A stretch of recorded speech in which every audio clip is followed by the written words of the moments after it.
ఈరోజు ప్రతి ఒక్కరూ ఈ విషయాన్ని ఖచ్చితంగా తెలుసుకోవాలి. ప్రతి ఒక్కరికి షేర్ చేయండి. ప్రతి ఒక్కరూ లాస్ట్ వరకు ఈ వీడియో చూడాలి. ఎందుకంటే భారతదేశంలో పుట్టిన ప్రతి ఒక్కరూ ఈ విషయాన్ని తెలుసుకోవాలి.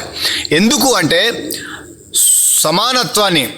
సమానత్వ హక్కు, అంటరానితనం మన రాజ్యాంగం గొప్ప నిర్ణయం.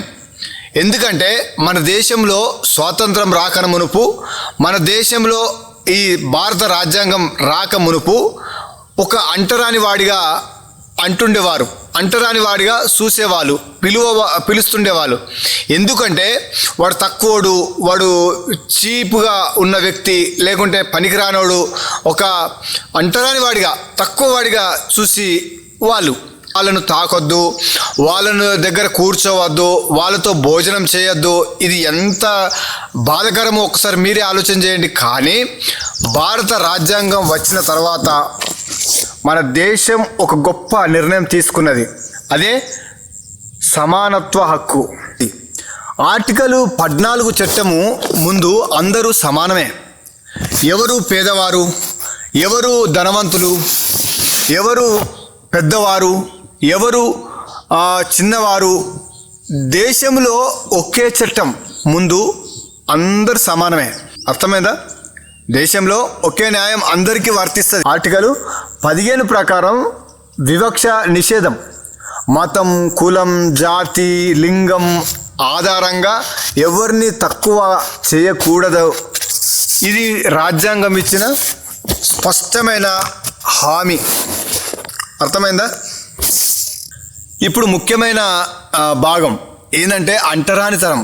ఆర్టికల్ 17 ప్రకారం అంటరానితనం అసలు రద్దు చేసింది భారత రాజ్యాంగం.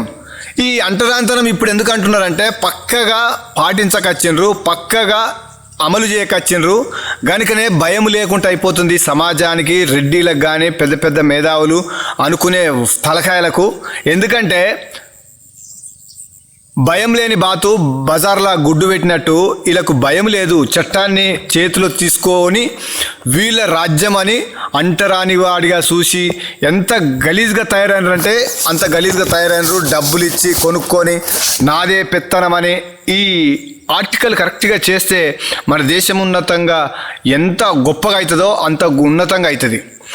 అంటే అంటరానితనం పూర్తిగా రద్దు చేయబడింది. అంటే ఎవరినైనా కులం పేరుతో తక్కువగా చూడడం, వారిని దూరంగా ఉంచడం, వారిని హక్కులు దూరం చేయడం, ఇవి అన్నీ చట్టపరంగా నేరమే. బాధ విషయం ఏంటి చెప్పాలన్నా, ఈ ఒకప్పుడు కొన్ని గ్రామాలు కొంతమందికి అయితే దేవాలయాలలో రానియకపోయేవాళ్ళు, బావిలో నీళ్లు తాగనీయకపోయేవాళ్ళు, పాఠశాలలో కూర్చుండనిచ్చేవాళ్ళు కాదు. ఇతరులో గొప్ప నొప్పి, రోగం ఇది. కానీ మన రాజ్యాంగం ఈ నొప్పిని చట్టంతో ముగించింది. మన రాజ్యాంగం మనల్ని సమానంగా చేసింది. ఇప్పుడు మన బాధ్యత ఏమిటి? అసలు ఎవరు తక్కువగా చూడకూడదు, వివక్ష వ్యతిరేకించాలి, సమానత్వాన్ని గౌరవించాలి. సమానత్వాన్ని చూసే వాళ్ళే భారతదేశం గొప్పగా ఉన్నతంగా తయారవుతుంది. ఇలాంటి వీడియోలు ఖచ్చితంగా రాజ్యాంగంపై చూడాలనుకుంటే సబ్స్క్రైబ్ చేసుకోండి, సహకరించండి. జ్ఞానాన్ని మనం తెలుసుకుందాం, జ్ఞానంతో సాగుదాం, ముందుకు వెళ్దాం, జ్ఞానంతో బ్రతుకుదాం. రాజ్యాంగం ఇచ్చిన హక్కులు మనం పాటిద్దాం, రాజ్యాంగాన్ని గౌరవిద్దాం, ఖచ్చితంగా ముందుకు వెళ్దాం. Thank you.